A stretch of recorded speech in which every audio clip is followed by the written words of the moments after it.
उत्तर प्रदेश के 2 शहरों से विचलित करने वाली खबर हमें मिली है। कानपुर में एक हिंदू युवक को सिर्फ इसलिए बेरहमी से पीटा गया क्योंकि उसकी कलाई पर कलावा और हाथ में कड़ा था। हमलावरों ने चीख कर कहा, तुम हिंदू हो, तुम्हें और मारेंगे। वहीं दूसरी ओर अलीगढ़ का अकराबाद इलाका देर रात जंग का मैदान बन गया। मामूली कहासुनी हुई और फिर लाठी, डंडे, पत्थर और गोलियां चलने लगी। तो जो नफरत बांटी जा रही है एक दूसरे समुदाय के लिए, ये उसी का नतीजा है जो देखने को मिला। अब आप हमारी इस रिपोर्ट को देखिए और समझिए कि किस तरीके से समाज में नफरत फैलाई जा रही है। क्या सड़कों पर कलावा देखकर हिंदुओं को पीटा जाएगा? क्या बीच सड़क पर कट्टरपंथी बवाल करेंगे?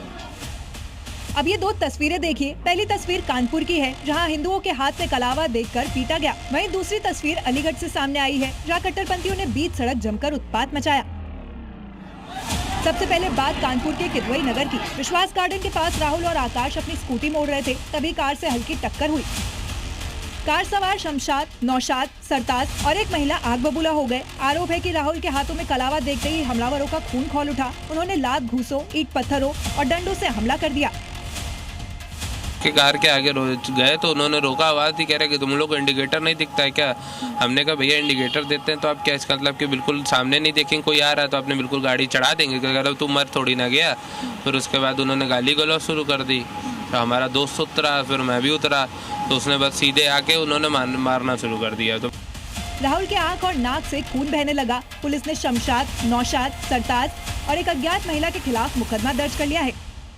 अलीगढ़ में भी कुछ ऐसी ही घटना सामने आई। अकराबाद में बीती रात 2 पक्षों में किसी बात को लेकर कहासुनी हुई, जिसने पल भर में हिंसक रूप ले लिया। वायरल वीडियो में साफ देखा जा सकता है कि कैसे बेखौफ होकर लाठी डंडे बाजे जा रहे हैं। स्थानीय लोगों ने फायरिंग का भी आरोप लगाया है, जिससे बाजार में भगदड़ मच गई। पुलिस ने तुरंत एक्शन लेते हुए स्थिति को संभाला, वरना ये चिंगारी पूरे जिले में फैल सकती थी। पुलिस ने अब तक आदिल, सोहेल, दानिश और फैजान समेत 11 नामजद और 20 अज्ञात लोगों के खिलाफ गंभीर धाराओं में मुकदमा दर्ज किया है। कानपुर और अलीगढ़ की ये घटनाएं हमें आगाह कर रही है। सड़क पर हुई एक टक्कर या बाजार की एक बहस जब तुम हिंदू हो या तुम मुसलमान हो की लड़ाई बन जाए तो समझ लीजिए कि समाज के भीतर नफरत का जहर बहुत गहरा उतर चुका है। ब्यूरो रिपोर्ट, जी मीडिया। तो संभल के विवादित जामा मस्जिद पर जहां हर साल ईद पर सजावट बेहद खास होती थी, इस बार वहां न रोशनी है और न रंगाई, और वजह है प्रशासन का सजावट और लाइट से इनकार। अब जब इनकार किया है, परमिशन नहीं दी है, तो इस पर एक विवाद खड़ा हो गया है।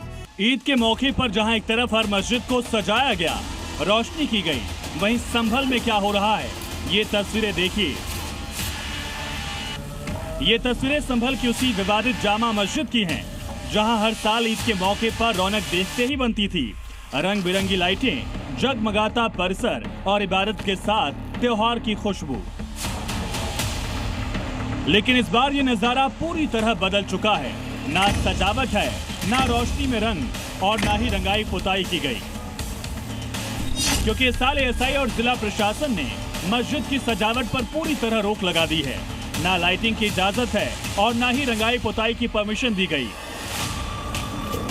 यानी इस बार ईद पर विवादित जामा मस्जिद में सिर्फ इबादत होगी, कोई सजावट नहीं।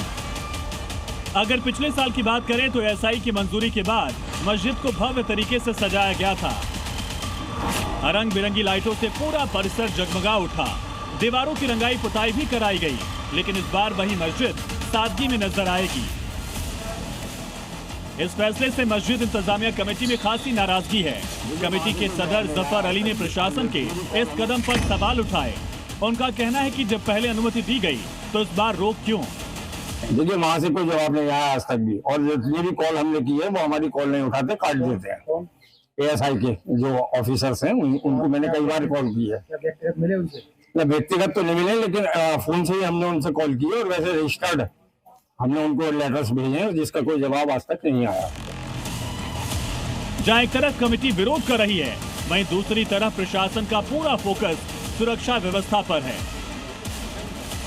रमजान के आखिरी जुमे को देखते हुए संभल में हाई अलर्ट जारी किया गया था। खुद डीएम और एसपी ग्राउंड पर उतरकर सुरक्षा व्यवस्था जांचने में लगे थे। तो हमारी सभी तैयारियां पूर्ण हैं।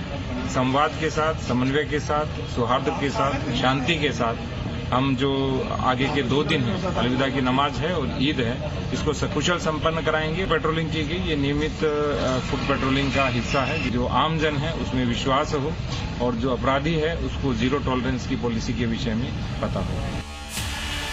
दरअसल जुमे की आखिरी नमाज को लेकर मस्जिद और उसके आसपास के पूरे इलाके को किले में तब्दील कर दिया गया। चप्पे चप्पे पर पुलिस बल की तैनाती की गई। संवेदनशील इलाकों में अतिरिक्त फोर्स लगाई गई।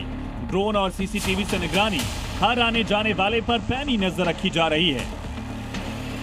प्रशासन पहले ही साफ कर चुका है कि शांति और कानून व्यवस्था से किसी भी तरीके का कोई खिलवाड़ बर्दाश्त नहीं होगा और अगर ऐसा करने की सोची भी तो योगी फोर्स हिसाब कर देगी। तो सिर्फ संभल ही नहीं बल्कि रमजान के आखिरी जुम्मे की नमाज पर उत्तर प्रदेश से लेकर दिल्ली तक हाई अलर्ट है। हम आपको 8 स्थानों की तस्वीरें दिखाते हैं, दिल्ली, लखनऊ, कानपुर, प्रयागराज, मुजफ्फरनगर, अलीगढ़, फतेहपुर और रामपुर की, जहां पुलिस ने फ्लैग मार्च किया है।